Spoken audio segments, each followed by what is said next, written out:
सिद्धेभ्या।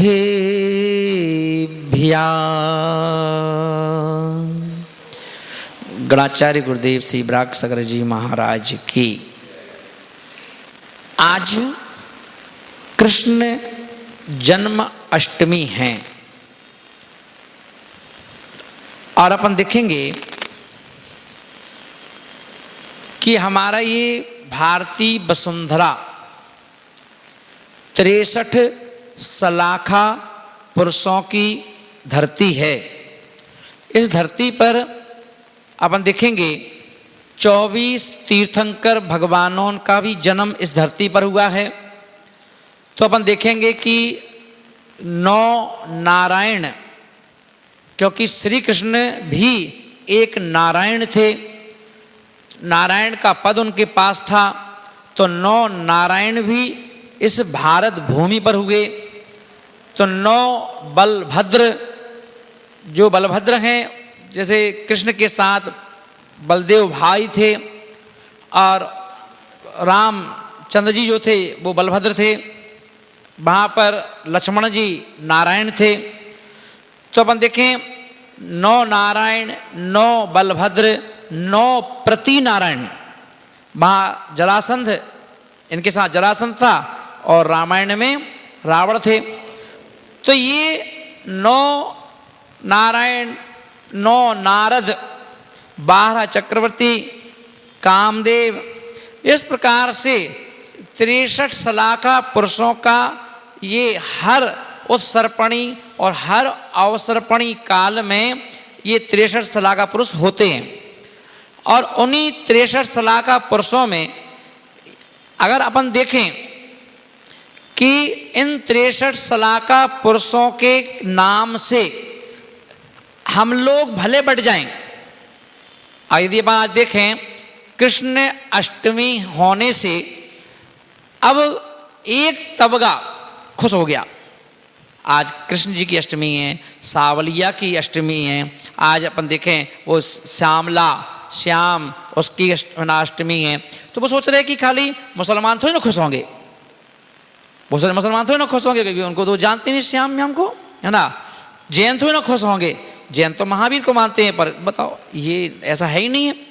जैन क्या है अपन देखेंगे, जैन दर्शन कोई अलग से ऐसा कोई दर्शन नहीं है, पर 63 सलाखा पुरुषों का जितना गहनता से वर्णन हमारे जैन ग्रंथों में मिलता है इतना कहीं नहीं मिलता।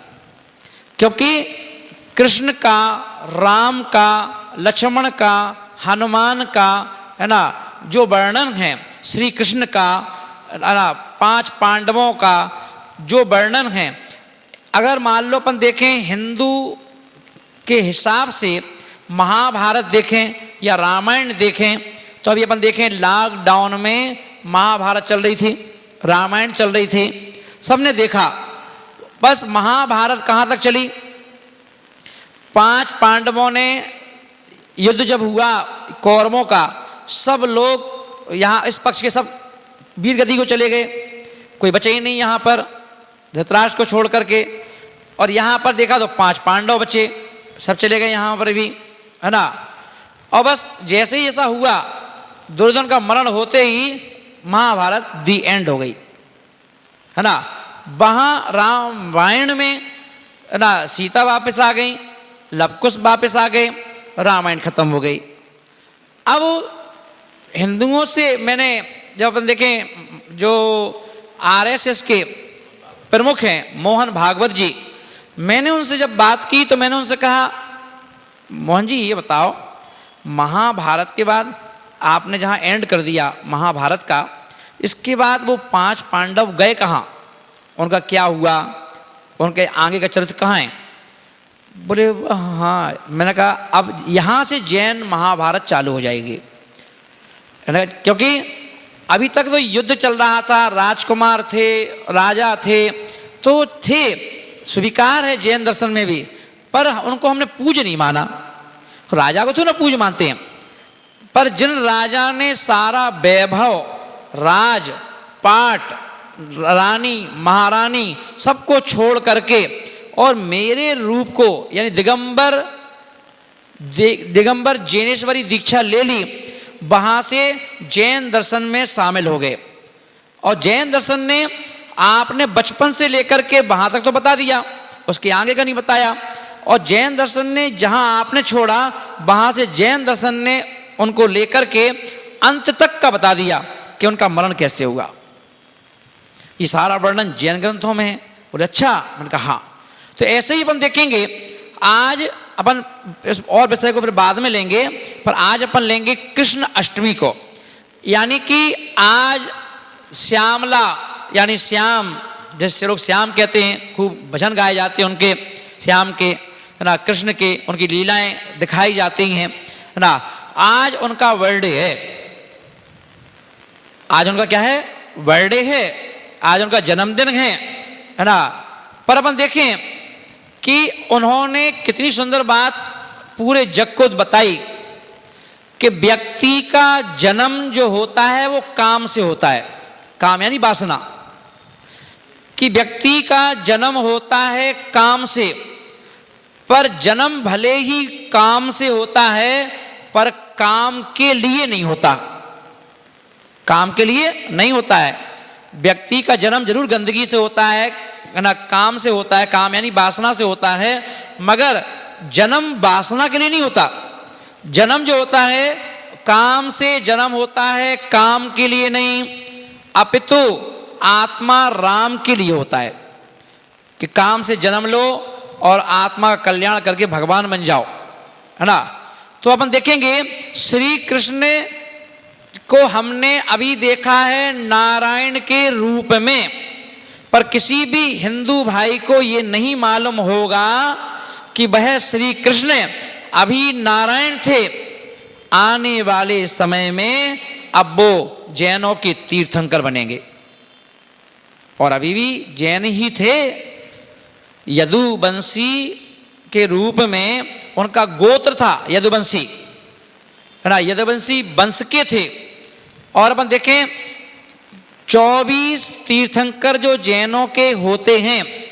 अब जैनों की का मतलब जैनों की कोई बात होती नहीं है तीर्थंकर, ये मैं तो आपको समझाने के लिए बोल रहा हूं कि 24 तीर्थंकर होते हैं जिनका अयोध्या से गहरा संबंध है, आज का नहीं अनादिकाल का, कि जब जब भी तीर्थंकरों का जन्म होगा वह अयोध्या में ही होता है, और जब जब तीर्थंकरों का मोक्ष होता है वो सम्मेद शिखर जी से ही होता है, ही होता है ना। तो अपन देखेंगे श्री कृष्ण, और अपन देखें यहां श्री कृष्ण यदुवंशी थे, काले थे, मतलब सांवले थे, सांवला ऐसे नाम बोलते, सांवला, है ना, श्याम। और वहां पर अपने जो 22वें तीर्थंकर भगवान हैं नेमिनाथ, वो और श्री कृष्ण दोनों एक ही घर में जन्मे थे, एक ही परिवार में जन्मे थे, और दोनों चाचा ताऊ के लड़के थे, चाचा ताऊ के लड़के थे, चचेरे भाई हो गए, है ना। अब भाई हो चाचा ताऊ के, तो भाई भी थे। और यहां पर श्री कृष्ण को श्याम वर्ण के कहा जाता है, काले रंग के कहा जाता है, और वहां नेमिनाथ इसी वंश के थे, इसलिए नेमिनाथ भी काले रंग के हैं, क्योंकि दोनों का जन्म एक घर में हुआ था। तो वो भी सांवले हैं, जे भी सांवले हैं, वो भी काले हैं, जे भी काले हैं, है ना, दोनों का रंग एक सा था।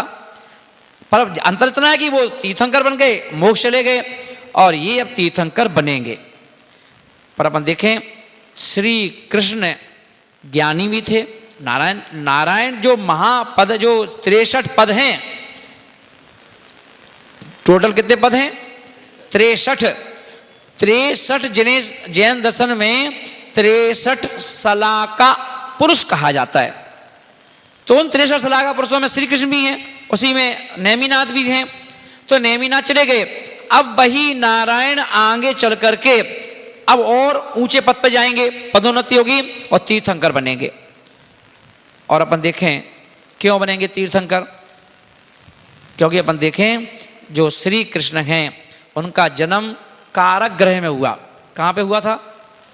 कारागृह, यानी पहले के समय में जेल को कारागृह कहते हैं। तो उस कारागृह में उन्हीं के मामा ने, देखो शुरू से ही किसी भी 63 साल का पुरुषों की चर्चा करें तो शत्रु कभी बाहर से पैदा नहीं होते, शत्रु घर से ही निकलते हैं। अब बताओ, जो मामा थे, एक मामा वो महाभारत में थे कि मामा ने अपने भांजों के लिए अपना पूरा जीवन लगा दिया और पूरी महाभारत करवा दी, सिर्फ काय के लिए, अपनी बहन के लिए और अपने भांजों के लिए। और एक मामा ये थे कि इन्होंने अपनी बहन को, अपने बहनोई को जेल में बंद कर दिया। और पता चला कि जो भांजे के हाथों से ही तुम्हारा वध होगा, तो उन्होंने क्या किया, सोचो ऐसा कौन मामा होगा कि अपने भांजे का जन्म होने पर और उसको जान से मारता जाए।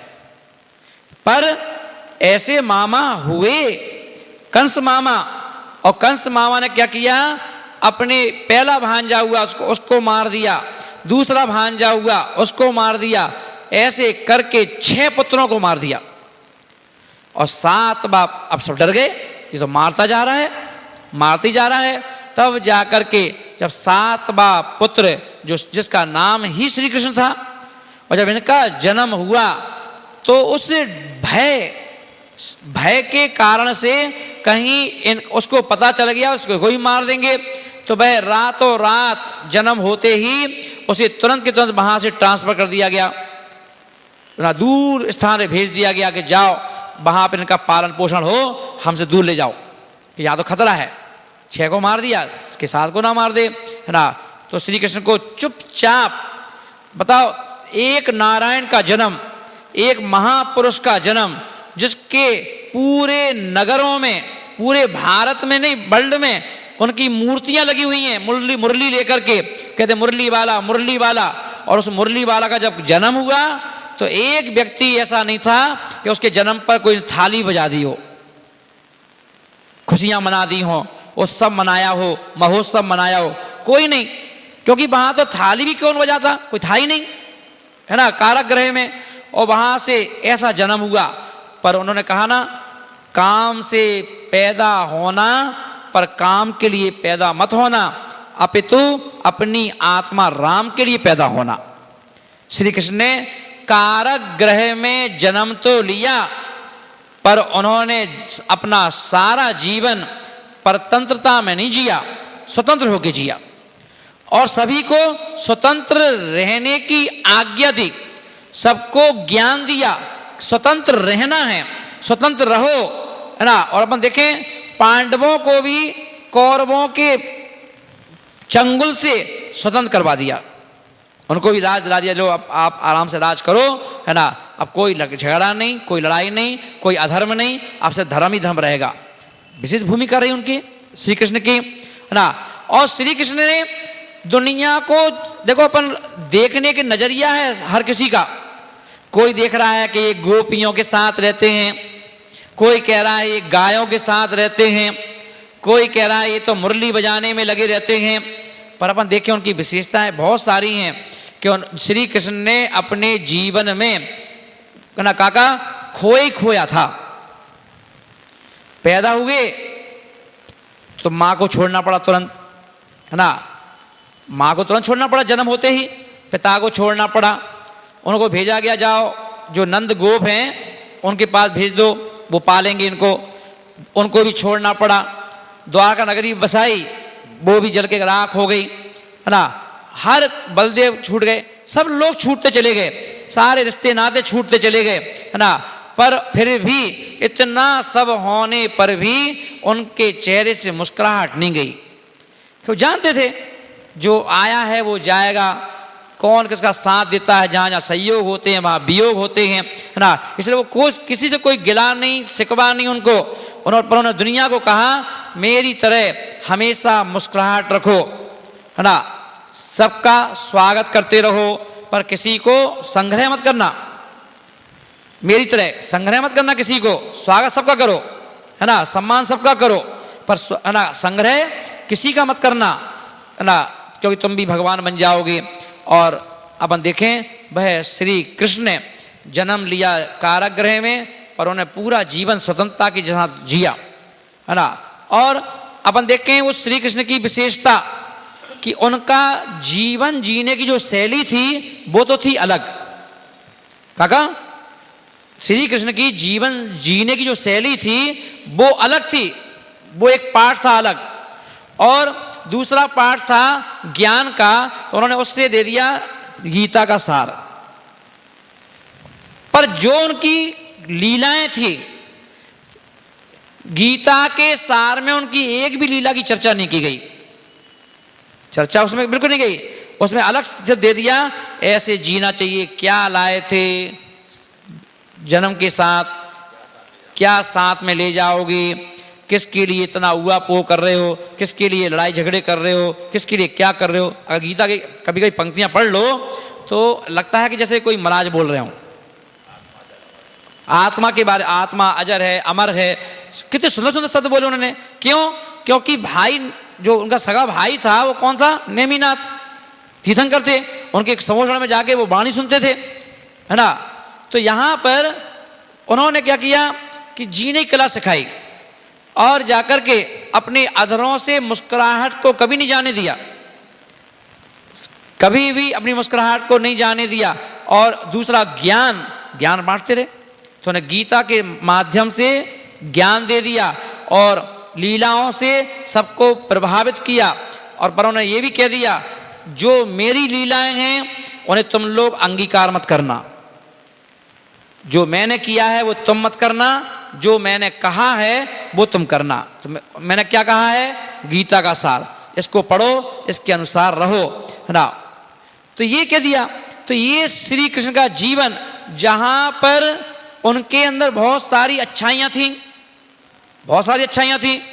अपन ने तो खाली 2-3 अच्छाइयां देखी हैं कि वो गायों को भी बांसुरी सुनाते थे, गोपियों को भी बांसुरी सुनाते थे, सबके प्रति आदर भाव रखते थे, सबको समान दृष्टि से देखते थे। पर और गुण जो हैं, जो अपन देखें जब जैन शास्त्रों को पढ़ेंगे तो उनमें भी निकल के आते हैं कि उनके जीवन का एक गुण क्या था कि द्वारका नगरी में जब जब कोई मुनिराज आते थे तो उन मुनिराजों का ध्यान रखते थे, वो उनका ध्यान रखते थे। आहार देने नहीं जाते थे क्योंकि वो दे नहीं सकते थे आहार, मगर बाहर से कोई मुनिराज बीमार हैं, किसी को बुखार है, किसी को खांसी है, किसी को जुखाम है, तो वैद्य जी से, जैसे काका हमारे ध्यान रखते हैं, कोई महाराज जाए कोई बीमार है तो हाल वैसे नहीं आएंगे, पर पता चल जाएगा महाराज को तबीयत खराब है, कुछ परेशानी है, हाल डॉक्टर को लेकर आ जाएंगे, हाल आ जाएंगे। ऐसे ही श्री कृष्ण जो थे वो भी अगर कोई महाराज को परेशानी है तो वो क्या करते थे, पता करके एन कैन प्रकार ने पता कर लेते थे, फिर उसकी दवाई को क्या करते थे, लड्डू बनवाएंगे और जितने चौके लगे समय के लड्डू भिजवा देंगे, और बस ये खबर करवा देंगे कि भैया ये नहीं बताएंगे इसमें दवाई है, ये लड्डू जरूर दे देना महाराज को। और लड्डू चला जाता था पेट में, तबीयत ठीक हो जाती थी। इस कारण से उनको तीर्थंकर प्रगति का बंध हुआ, तीर्थंकर बनेंगे। दूसरा उनके गुण क्या था? उनका गुण ये था कि वह कभी भी किसी के भी अंदर बुराइयां नहीं देखते थे, उसके अंदर की अच्छाइयां क्या है उसको भी देखते थे। अपन देखें युद्ध भूमि में भी अर्जुन को, अपन से पूरी महाभारत देखिए, क्या करते थे, बाबा संबोधन करते थे। संबोधन क्या करते थे? अर्जुन ये देखो भीष्म पितामह हैं, उनके पास ये कलाएं हैं, तुम उनसे जीत नहीं पाओगे, देखो उनके अंदर ये वो सब सर्वनाश ऐसे कर सकते हैं, ये कर सकते हैं, ये कर्ण है, ये कर्ण में क्या समझ रहे हो, ये या तुम दोनों एक से हो ना, वो तुम्हें मार सकता है, तुम उसको मार सकते हो, पर तुम युद्ध हुआ तो हम भी तुम्हें कुछ नहीं कर पाएंगे क्योंकि उस पर बहुत शक्तियां हैं। तो सचेत भी करते थे, ज्ञान भी देते थे, है ना, और सम्मान भी करते थे। तो ऐसा नहीं है, श्री कृष्ण ने, है ना, और उन्होंने जीवन का ये सूत्र भी दिया। क्या दिया सूत्र?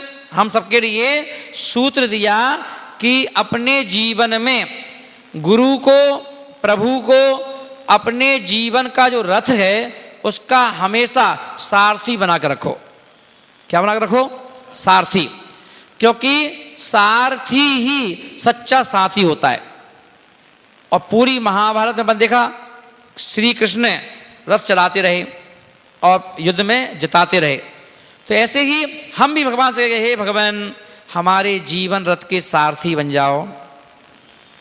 हे भगवान, हे गुरुदेव हमारे जीवन रथ के सारथी बन जाओ और मेरे जीवन रथ को ऐसे चलाते चलना कि दुनिया के आड़े टेढ़े रास्ते, ऊंचे नीचे रास्ते, गड्ढे फंडे वाले रास्ते, कहीं हमारा रथ कहीं गिरे ना गड्ढे में, तो आप ही है ना इस रथ को निकाल करके हमें मंजिल तक पहुंचा देना। ये सोचती उनकी, है ना। तो अपन देखें तो उन्होंने सीख दी। और उनके अंदर गुण क्या था? तो वो किसी के अंदर अवगुण नहीं देखते थे। अवगुण कभी किसी के अंदर नहीं देखते थे, क्योंकि वो कहते थे कि देखो अर्जुन अवगुण कभी मत देखना, क्योंकि बंद घड़ी भी 24 घंटे में 2 बार सही समय बता देती है, बिना सेल के। बिना सेल के वो घड़ी भी क्या करती है, ना 2 बार टाइम बताती है। कांटा मान लो रुका है 12 पर, तो जब भी 12 बजेंगे तो उसमें तो 12 पहले से बज रहे हैं। और 2 बार टाइम आएगा, वो रात को भी और दिन में भी, तो 2 बार वो घड़ी सही टाइम बता रही है 12 बजे के टाइम पर, है ना। तो बोले कि ऐसे ही हर व्यक्ति के अंदर कुछ ना कुछ गुण अवश्य होते हैं, चाहे वो एक गुण होता जरूर है। और अपन देखें जब ये उनके अंदर जो गुण था, इसकी चर्चा स्वर्ग में देवताओं की सभा में चल रही थी। महासौधर में सभी देवता, देवी देवता, सभी 4 निकाय के देवी देवता बैठे थे और उनके सामने बोल रहे थे कि देखो धरती पर श्री कृष्ण जो है उसके अंदर एक गुण है। वो क्या है? वो कभी भी किसी के अंदर, है ना, कितनी बुराइयां हों, पर वो देखते हैं कि अगर 99 बुराइयां हैं पर एक गुण भी यदि किसी के अंदर है तो वो उस गुण को देख के प्रभावित होते थे।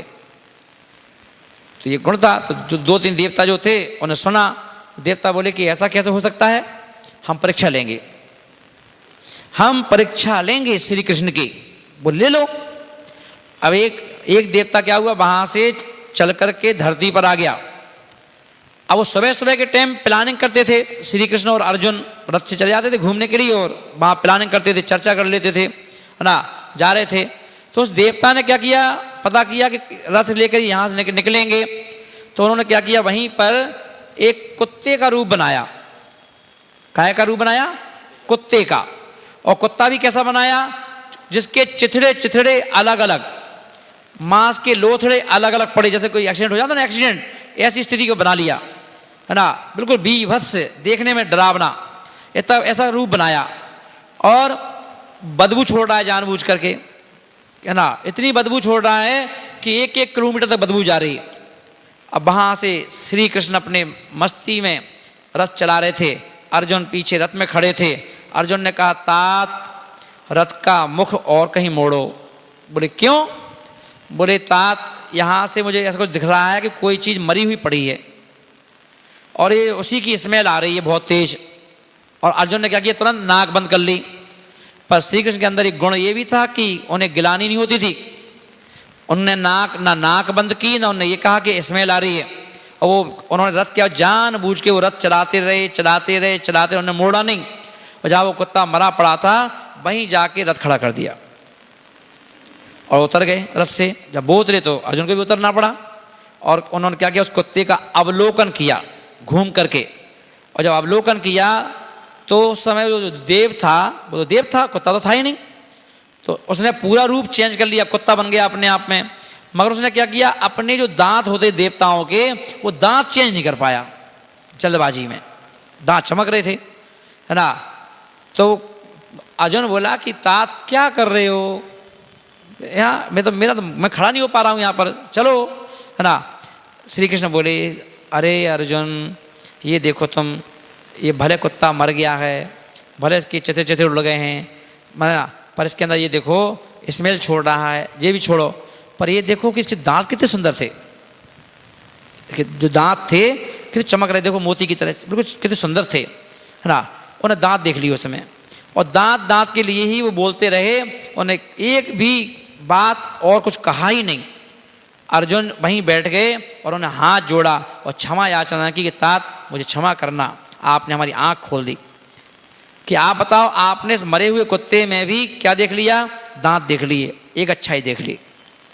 तो बोले ये गुण श्री कृष्ण के, बोले जितने इनके भक्त हैं सबके अंदर होना चाहिए, ये गुण सबके अंदर होना चाहिए। आज अपन देखें श्री कृष्ण की है ना गाय की दुर्दशा हो रही है, कोई पूछने वाला नहीं है। और अधिक सबसे ज़्यादा गाय कौन पालता है? उन्हीं के भक्त लोग पालते हैं, है ना, यदुवंशी लोग पालते हैं। और अपन देखें उनके अंदर एक लोभ प्रगति आ गई कि गाय जब तक दूध देती है तो घर में रख लेते हैं, खिलाते हैं, पिलाते हैं। और जब वो दूध देना बंद कर देती है तो उसको लोभ लालच में कुछ पैसों के चक्कर में बेच भी देते हैं।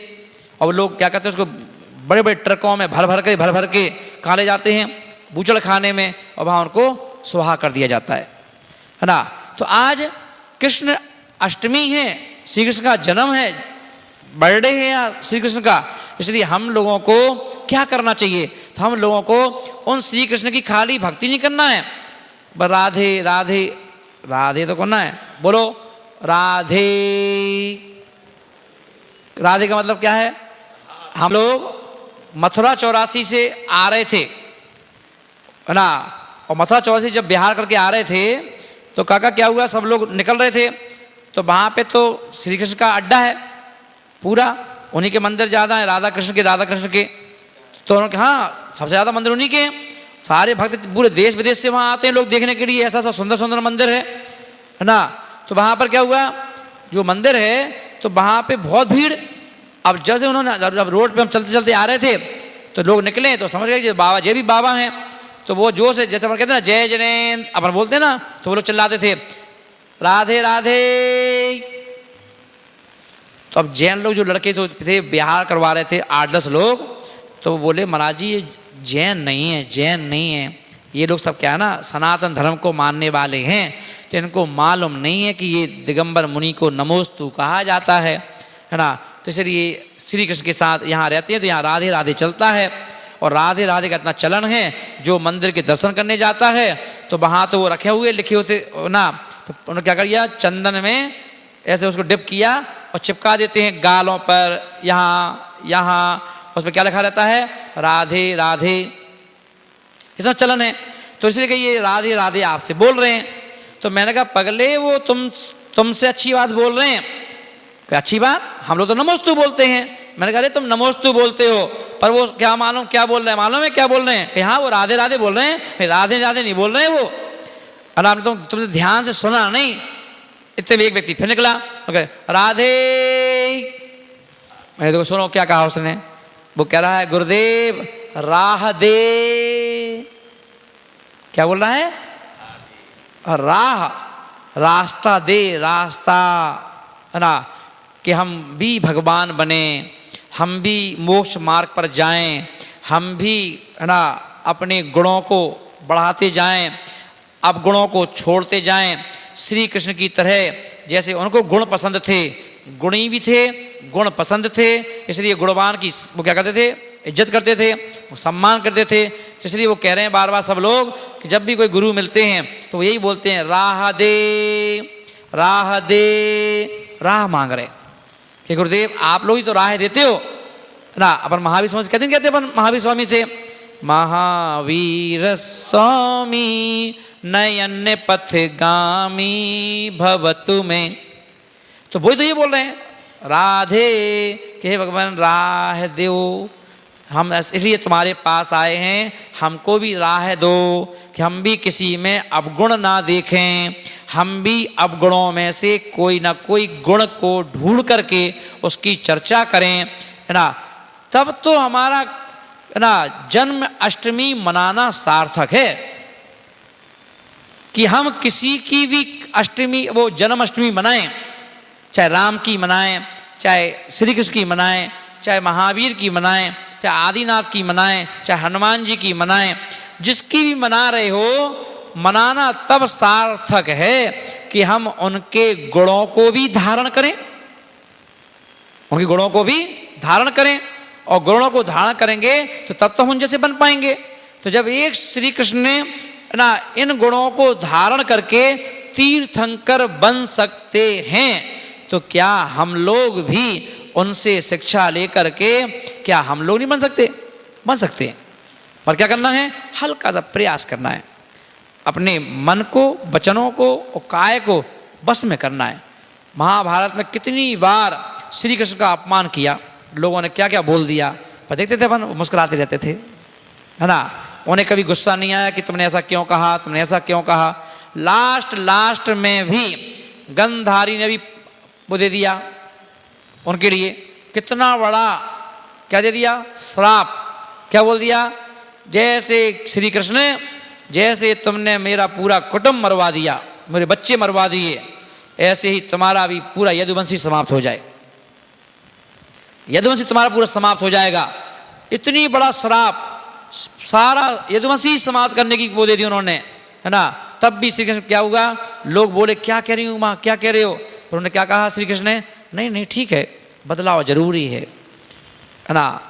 जहाँ पर दोष उत्पन्न हो जाते हैं, जहाँ पर अवगुण अपना अड्डा बना लेते हैं, वहाँ पर बदलाव बहुत जरूरी है। ऐसा ही होगा, कोई दिक्कत नहीं, स्वीकार कर लिया उसको भी। तो ये अच्छाइयाँ थी उनके अंदर, बहुत सारी अच्छाइयाँ हैं। मतलब अगर टाइम मिले तो 15 मिनट में उनकी अच्छाइयों को कैसे बताया जा सकता है ना। उनकी इतनी अच्छाइयाँ हैं, क्योंकि तभी तो पूज रहे। नहीं तो बताओ, सारी दुनिया में लोग उनके मंदिर बना बना करके क्यों पूछते, क्यों उनकी मूर्तियां लगाते, क्यों उनकी चर्चाएं करते। आज अपन देखो, है ना, कितने भजन, वो किशोरी बहन है जो, है ना, वो देखो ना, सावरे सावरे उनके वही भजन ही गाती रहती है, और लोग उनके भजनों पे झूमते रहते हैं। और वही नहीं, कितने संगीतकार हैं, है ना, कौन से घाटू श्याम है, कौन कौन श्याम है ना, अलग अलग नामों से बात यही चलते रहते भजन, कितने भजन चलते रहते हैं बताओ, है ना। क्यों भाई? उनके अंदर कुछ गुण थे, तभी तो अपन लोग अच्छे हैं मान लो, तो अपने भजन क्यों नहीं बजते, अपनी मूर्तियां क्यों नहीं बनती बताओ। अपन लोग जिस घर में रहते हो, अपनी फोटो लगाने को कोई तैयार नहीं है। कहो अपनी मम्मी से, अपने पापा से, अपने पति से कि हमारी फोटो लगाओ बड़ी वाली अच्छी फर्स्ट क्लास, है ना, तो कोई कौन तैयार होगा? कोई तैयार नहीं होगा। क्यों? उनके अंदर गुण थे। तो इसलिए जब हमारे अंदर गुण प्लस प्लस होते जाते हैं, तो फिर क्या होता है? दुनिया हमें स्वीकार कर लेती है। तो इसलिए ऐसे श्री कृष्ण ने, जिनकी आज अष्टमी तो तिथि है, पर जन्म हुआ था, इसलिए वो जन्म अष्टमी बन गई, और जन्माष्टमी बन गई। तो इसलिए जैसे उन्होंने अपने जन्म लेना आसान है, जन्म लेना महत्वपूर्ण नहीं है, जन्म लेना आसान है, पर उस जन्म को सार्थक कर देना, सार्थक कर देना। अब सोचो, जैसे हम लोग महाराज बन गए तो माँ कितनी खुश होती थी। जब बनने जा रहे थे तब रोक रही थी, नहीं नहीं मत बनो मत बनो महाराज, मत बनो मत बनो। और जब महाराज बन गए तो बड़ी खुश होती थी कि देखो हमारा बेटा ने क्या किया, हमारा नाम रोशन कर दिया, है ना। हमारी कोख से जन्म लिया था, हमने 9 महीने पेट में रखा था इस बेटे को, तो ना आज ये बताओ दिगंबर मुनि बन गया, केस रोज करता है अपने हाथ से, पैदल विहार करता है, समाज की इतनी बड़ी बड़ी समाज के बीच में बैठ करके प्रतिनिधित्व करता है समाज का, है ना। बताओ, तो बोले कि वाह हमें गर्व है, आई एम प्राउड माई सन, खुश होते थे वो। तो ऐसे ही, है ना, हम लोग क्या करना है, आज कृष्ण अष्टमी है ना, जन्म अष्टमी है, तो हमें भी खुश होना है, क्योंकि दूसरे की खुशियों में खुश हो करके हम अपनी खुशियों के लिए आमंत्रण देते हैं। जब दूसरे के लिए खुशी मनाओगे, दूसरे की ताली बजाओगे, दूसरे के गुण गाओगे, तो हमारे भी गुण गाए जाएंगे। तो इसलिए ऐसे कृष्ण अष्टमी के दिन हम सब लोग उन श्री कृष्ण को बधाई भी देते हैं कि आपको बधाई हो, है ना, आपको बधाई हो कि आपने तो वैसे ही इतना अच्छे अच्छे काम किए हैं और अब आप तीर्थंकर बनने वाले हैं। तो हे श्री कृष्ण, आप जल्दी तीर्थंकर पद को प्राप्त करें, जिससे हम आपके, जब आप तीर्थंकर बन जाएंगे तो हम आपका अभिषेक करवाएंगे, शांति धारा करवाएंगे, आपकी पूजा करवाएंगे, है ना। और आपने तो अभी अपने गुणों से आपको अपने आप को पूज्य बना लिया है ना। तो ऐसे आज कृष्ण अष्टमी के दिन हम लोग समझ जाएं कौन थे श्री कृष्ण, ये ध्यान रखना। कौन थे? नेमिनाथ भगवान के सगे भाई थे। चाचा ताऊ कोई अलग अलग नहीं होते हैं, भाई भाई कहलाते हैं। तो चाचा ताऊ के लड़के थे, है ना। और वही श्री कृष्ण सांवले, नेमिनाथ भी सांवले, काला रंग उनका, काला रंग इनका, है ना। पर काले थे, पर दिल से काले नहीं थे, दिल से काले नहीं थे ना। शरीर सांवला था पर मन कैसा था? उज्ज्वला था, उज्ज्वल था, शुक्ल एशिया की तरह था। इसीलिए सारी दुनिया उनको क्या करती है? याद करती है, आमोद प्रमोद मनाती है, उनके साथ झूमती है, नाचती है। तो ऐसे आज कृष्ण अष्टमी के दिन श्री कृष्ण जी को बहुत सारी बधाई के साथ साथ उनके भक्तों को बहुत सारी बधाई कि आप सब भी उनके गुणों को धारण करें, जिससे हमारा जन्म अष्टमी मनाना सार्थक हो जाए। बड़े महावीर भगवान की